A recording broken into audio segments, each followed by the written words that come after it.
હર હર મહાદેવ, જય માતાજી। આજના મિની બ્લોગમાં તમારું સ્વાગત છે। આજથી શ્રાવણ મહિનો બેસી ગયો એટલે આજે છે પડવો અને આજે અમારે છે દશામાનું વ્રતનો પહેલો દિવસ। ઘણા અમાસથી લે પણ અમે છે ને પડવાથી લેવી છે।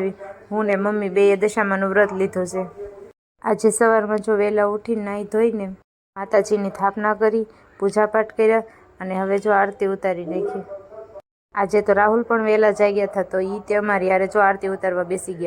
આજે અમે ગયા હતા વાડીએ। જો હું, વિધિ અને મમ્મી ત્રણેય ટ્રેનમાં। વિધિ કે મારે આજે ટ્રેનમાં જવું છે તો મમ્મી કે હાલો આપણે ટ્રેનમાં જઈએ તો અમે ત્રણેય ટ્રેનમાં ગયા હતા। કેટલા દાંત કાઢે, જો મોજમાં આવી ગયા છે ટ્રેનમાં લેવા ને એમાં હાલે છે ને જો પણ લટર પટર હાલીને જતા હતા ત્યાં તો જો રસ્તામાં મળી ગયો વીસી, પાણી મરી ગયેલો હતો। ત્યાંથી થોડુંક આગળ આવેલા ત્યાં તો જો કંટોલાને વેલો આવ્યો તો મમ્મી કે લાવો કંટોલા વીણી લો જો। અને આ છે જો કેવડાનું ઝાડ। વાડીએ પહોંચ્યા ત્યાં તો જો વરસાદ હારો ચડ્યો હતો। મમ્મી કે આજ તો ગમે એમ થાય બાકી નીંદીને જ જવાનું છે। આ છે કાકાને જો ખાતરનો ઢગલો પણ જો ખડે ફરતું ફરતું બહુ થઈ ગયું છે। હાલીને જતા હતા ત્યાં તો જો કાકાને કપાસમાં મકાઈ ઉભેલી છે, મસ્ત મજાની જો મકાઈ એવી છે જે નાની છે। વાડીમાં પગીને ઘડીક કામ કર્યું ત્યાં તો જો વરસાદ આવી ગયો। ત્યાં તો આમ જો ગારાના રમકડા બનાવી નાખ્યા વિધિ બેને।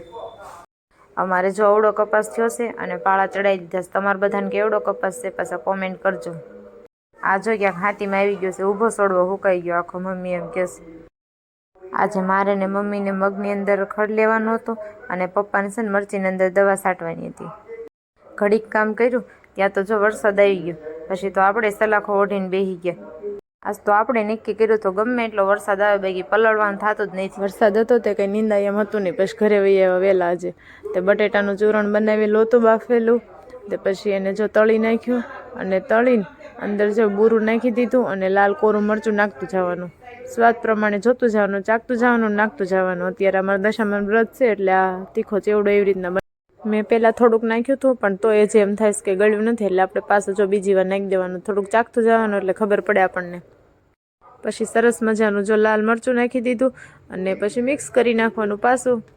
જેવો તમારે તીખો રાખવો હોય ને એટલું આપણે નાખીએ એકવી, નકર એકલો ગળ્યો રાખવો હોય તોય તો એકલું બૂરું નાખવાનું ખાલી। આજનો મિની બ્લોગ તમને ગમ્યો હોય તો લાઇક, શેર અને સબસ્ક્રાઈબ કરવાનું ભૂલતા નહીં। જય માતાજી।